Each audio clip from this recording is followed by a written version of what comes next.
ठीक वैसे ही जैसे ए से लेके जेड तक के अल्फाबेट पता होने पर आप कठिन से कठिन वर्ड बना सकते हैं, सेंटेंस बना सकते हैं, पैराग्राफ बना सकते हैं, चैप्टर बना सकते हैं। ठीक उसी तरह से अगर फंडामेंटल क्वांटिटीज आपको पता है तो इसकी मदद से आसानी से आप डिराइव्ड क्वांटिटीज को ऑब्टेन कर सकते हैं। इतनी बात क्लियर हो गई।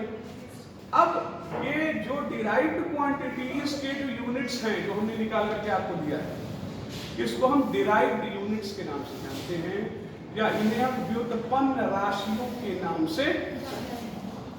ये दो तरह के राशियां हो गई, फंडामेंटल क्वांटिटीज और डिराइव्ड क्वांटिटीज। अब प्रश्न ये उठता है कि ये जो भौतिक राशियां हैं, ये जो फिजिकल क्वांटिटीज हैं, इनके यूनिट्स को हम कैसे एक्सप्रेस करें। तो अलग शुरुआत में अलग अलग कंट्रीज ने अलग अलग मेथड्स को अडैप्ट किया और उसी के हिसाब से कई यूनिट सिस्टम्स प्रचलन में थे। आइए जरा सा देखते हैं वेरियस यूनिट सिस्टम्स क्या हैं। ये बहुत इंपॉर्टेंट पार्ट है इस चैप्टर का, वेरियस यूनिट सिस्टम्स। जैसे हम लोग भी जब पढ़ते थे तो जब न्यूमेरिकल प्रॉब्लम सामने आते थे तो फार्मूला हमको दिया होता था, फार्मूला हम पढ़े रहते थे और फार्मूले में हम वैल्यूज रखते थे तो आंसर नहीं आता था। तो बड़ा ये तनाव हो जाए कि आंसर क्यों नहीं आ रहा है। यहां अगर आप यूनिट सिस्टम को समझ लेंगे अच्छे से तो न्यूमेरिकल्स को सॉल्व करने में आपको कभी दिक्कत नहीं होगी। जरा सा हम यूनिट सिस्टम्स जान लें और फिर उसकी क्या बारीकियां हैं उसको समझ लें ताकि कंपटीशन में आसानी से चीजों को आप हल कर सकें। तो पहली जो यूनिट सिस्टम है जो मुझे आपको बताना है, इसको क्या कहते हैं, CGS सिस्टम। इसको क्या कहते हैं, CGS सिस्टम। इसको फ्रेंच सिस्टम भी कहते हैं। पहली जो यूनिट सिस्टम है वो क्या है, CGS सिस्टम। इसको फ्रेंच सिस्टम भी कहते हैं।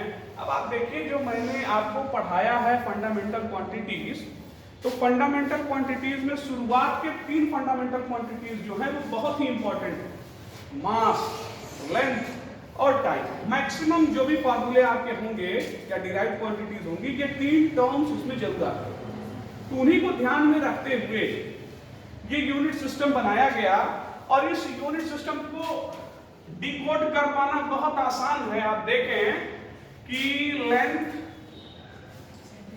फिर मास और टाइम, जैसा कि नाम से ही क्लियर हो जा रहा है कि इस यूनिट सिस्टम में लेंथ को हम मेजर करेंगे किसमें, सेंटीमीटर। Very good. और मास को हम रिप्रेजेंट करेंगे किसमें, ग्राम में। और टाइम को हम रिप्रेजेंट करेंगे किसमें, बोलिए, यस फॉर।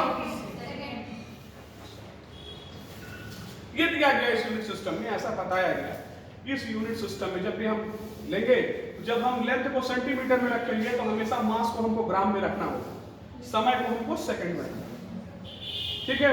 और जो भी फिजिकल क्वांटिटी है, अगर ये टर्म्स आ रहे हैं तो उसको हम CGS यूनिट सिस्टम में मान करके चलते।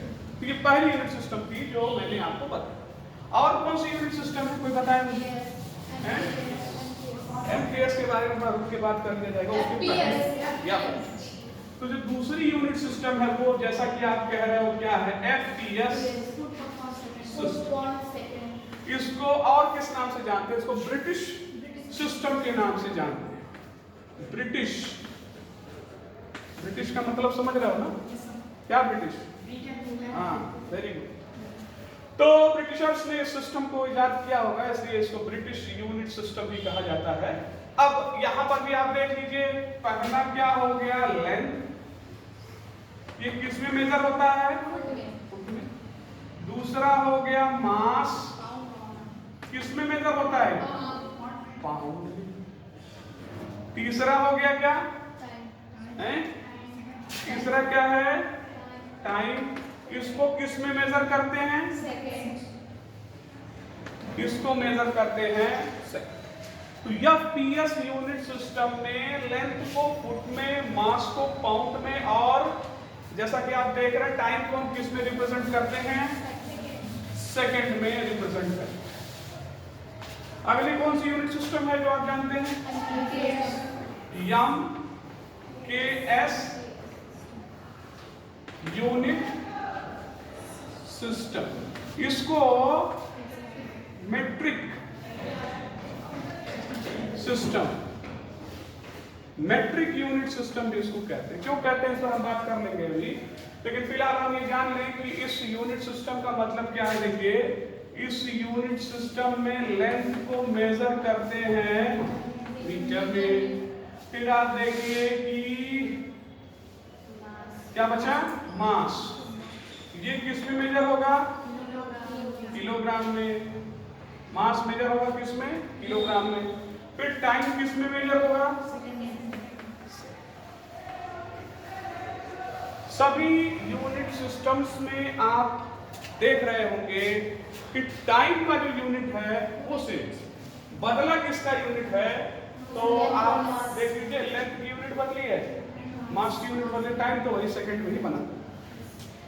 एक्चुअली MKS यूनिट सिस्टम जो है उसको मैट्रिक सिस्टम इसलिए कह रहे हैं क्योंकि इसको बड़े आसानी से हम 10 के पावर्स में रिप्रेजेंट करते हैं। मैट्रिक यूनिट सिस्टम जो है इसको 10 के पावर्स में हम इसको रिप्रेजेंट कर लेते हैं और बाद में इसे अडॉप्ट भी किया गया, इसीलिए इसे मैट्रिक यूनिट सिस्टम के नाम से आप जानते हैं। अभी और हम डिटेल्स पर बात करेंगे, इस मैट्रिक यूनिट सिस्टम को क्यों कह रहे हैं इस पर हम और डिटेल बात करेंगे।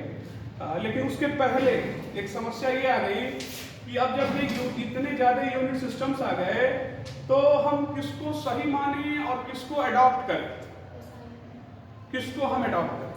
तो इसके लिए इंटरनेशनल कम्युनिटी ने डिसाइड किया, इंटरनेशनली एक्सेप्टेड जो यूनिट सिस्टम दी गई बाद में उसको SI यूनिट सिस्टम, मतलब उसी को माना गया, सर्वमान्य वही रहा SI यूनिट सिस्टम। और SI यूनिट सिस्टम क्या है इस पर हम बात कर लें, उसको समझ लें। और किसी भी यूनिट सिस्टम में यूनिट दिया होगा तो हमारा काम पहले ये होगा कि हम उसको SI यूनिट सिस्टम में चेंज कर। अगर हम किसी यूनिट सिस्टम में चल रहे हैं तो हर फिजिकल क्वांटिटी को उसी यूनिट सिस्टम में रखना होगा। ये नहीं है कि लेंथ हमारा MPS में है और टाइम हमारा FPS में है, इस तरह से नहीं होगा। होगा तो सब एक ही यूनिट सिस्टम में होगा, ठीक है।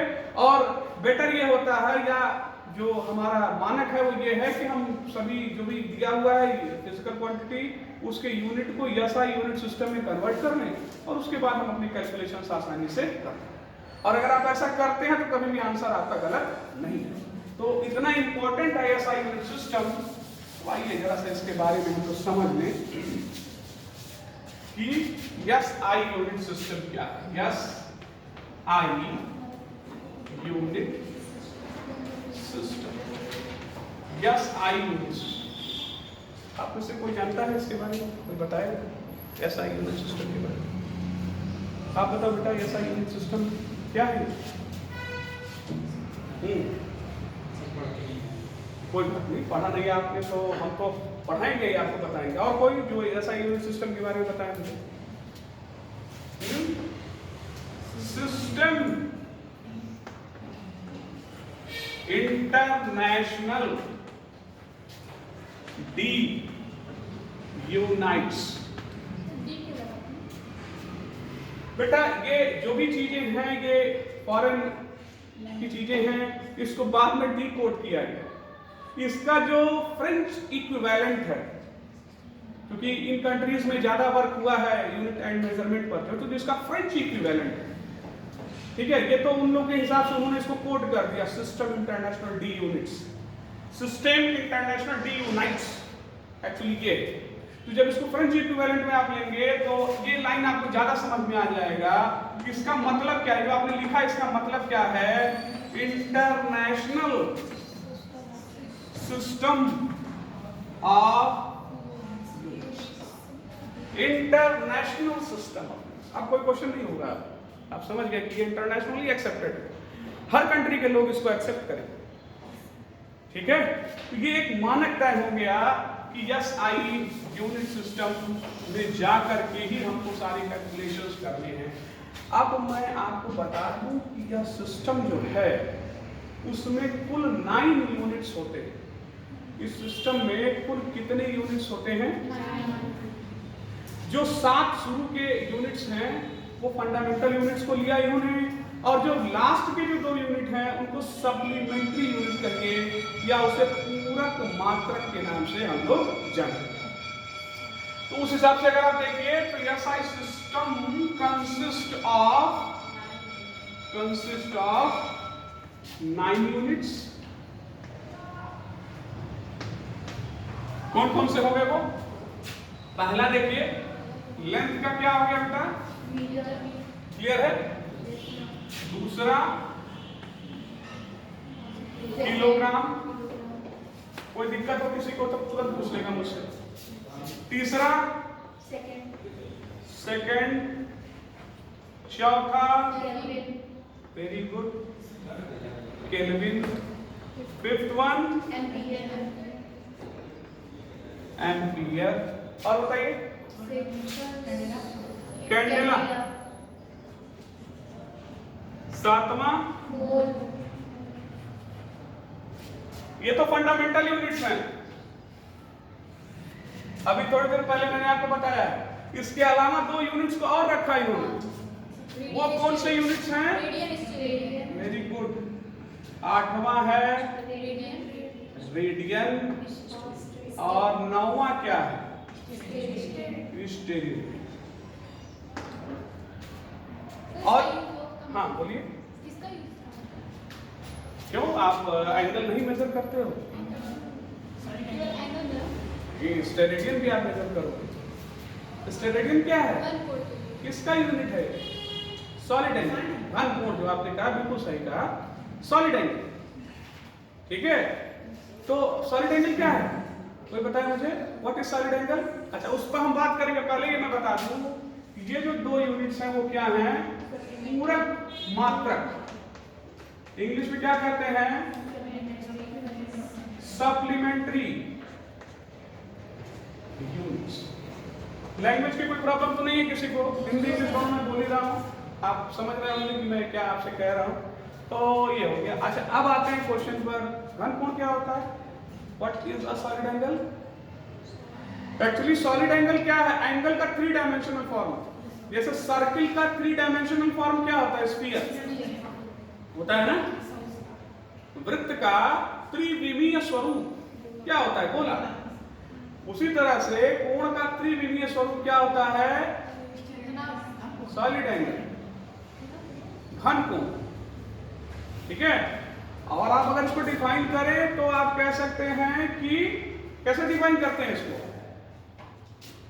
The angle subtended by surface area of any sphere at its center is known as solid angle। जैसे कभी आप कुछ इस तरह से समझिए, एक पेज मुझे कोई दीजिए, मैं क्लियर करता हूं आपको कि क्या है सॉलिड एंगल। एक पेज कोई दीजिए, हाँ जल्दी निकालिए एक पेज जरा। देखिए ये पेज है ना, ये इस तरह से हमने कोण बना दिया। देखिए ये इस तरह से हमने कोण बना दिया।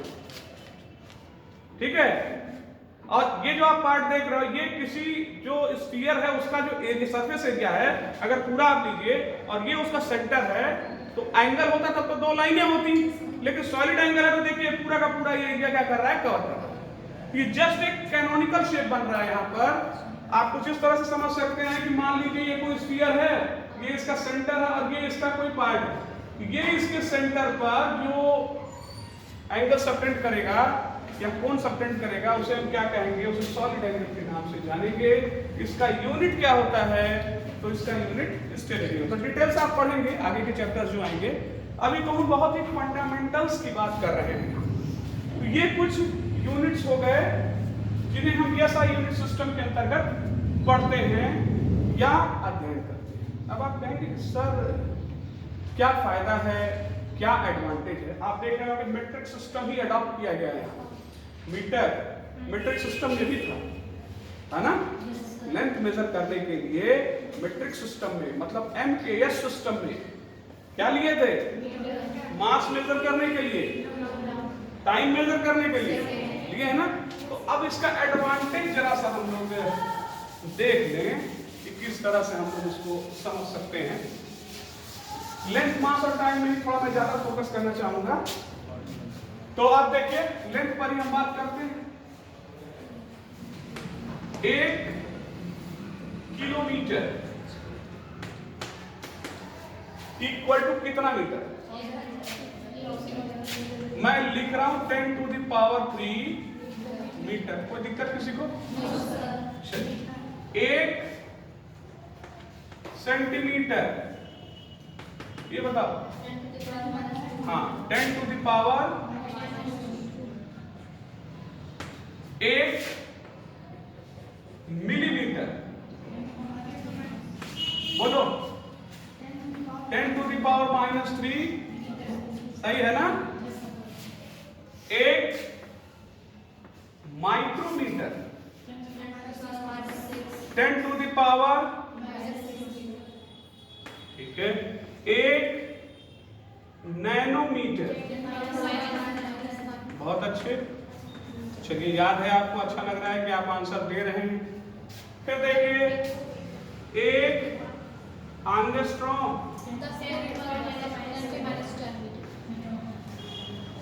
सही है। 1 फर्मी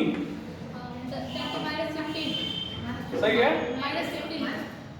सही है। 10 to the power, very good. सब रट जाओ, याद कर जाओ, तब कंपटीशन निकलेगा। अब ये लिख के हम क्या दिखाना चाह रहे हैं आपको? इधर सब मीटर, इधर अलग अलग यूनिट्स है ना। कॉमन क्या है? सब में 10 का पावर लग। सबका बेस क्या है? सबका बेस क्या है? बस पावर आप बदल दिए हैं, यूनिट्स बदल देंगे। ये इसको एनालाइज करना आसान है। इस तरह की जब चीजें होंगी तो इसको एनालाइज करना आपके लिए क्या होगा? आसान है। और आसान ही बनाने के लिए तो विज्ञान है। जीवन आसान हो, जीवन सुगम हो, लाइफ कंफर्टेबल हो, लाइफ कन्वीनियंट हो, इसीलिए तो साइंस की खोज की गई है। साइंस है ही इसीलिए। समझ में आई बात? तो आपके कैलकुलेशंस आसान हो, इसलिए आप एसआई सिस्टम में आपको ला दिया गया। चलिए, एक बात तो ये हो गई। अब यहीं पर जरा सा हम देख लेते हैं मास के बारे में। मास देखिए, मास का नाम सुने हैं आपको? तो मुझे ये बताइए कि 1 मेट्रिक टन कितना हो गया? बोलो। 10 to the power 3 kilogram. 1 quintal बोलो। 1 ग्राम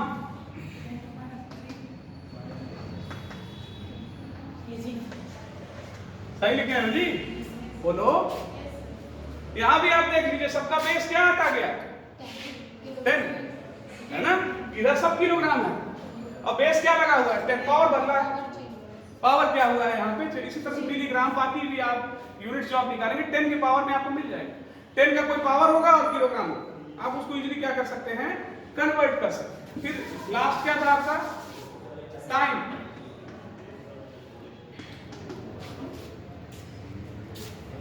टाइम का बताइए। 1 मिनट।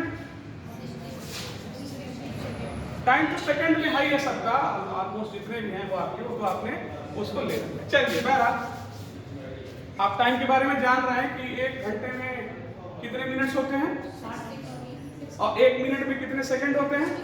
तेज बोलिए थोड़ा। ठीक है, तो वो तो आप आसानी से उसको कैलकुलेट कर सकते हैं। अच्छा, जरा एक मैं आपसे समझ गया कि एसआई सिस्टम क्यों लिया गया है? चीजों को आसान बनाने के लिए 10 के पावर। और मेट्रिक सिस्टम क्यों कहते हैं इसको? 10 का मतलब, मेट्रिक का मतलब ही क्या होता है? 10 से रिलेटेड। तो 10 के पावर में सारी चीजें आ जा रही है, इसलिए उसे हम मेट्रिक सिस्टम के नाम से जानते हैं। अच्छा, एक चीज मैं आपसे जानना चाहूंगा, लाइट ईयर का नाम सुना है? क्या होता है? हाँ, 1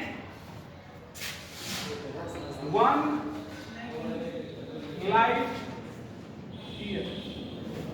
कोई डिफाइन करेगा लाइट ईयर को? क्या होता है लाइट ईयर? एक सेकंड में प्रकाश द्वारा चली गई थी। किस चीज की यूनिट है ये? समय की कि दूरी की? एक साल में प्रकाश द्वारा चली गई दूरी को लाइट ईयर कहते हैं। 1 साल में प्रकाश द्वारा चली गई दूरी को आप प्रकाश वर्ष कह रहे हैं। दूरी का देखिए, बात तो आपकी सही है, लेकिन बहुत ही सही नहीं मानी जा सकती है। वैक्यूम में जितना दूर चलेगा, वैक्यूम में जितना दूर चलेगा वही क्या होगा लाइट है। मतलब हम इसको फिर से डिफाइन करें कि एक साल में प्रकाश द्वारा निर्वात में तय की गई दूरी को हम क्या कहते हैं? Light. Distance travelled by light in 1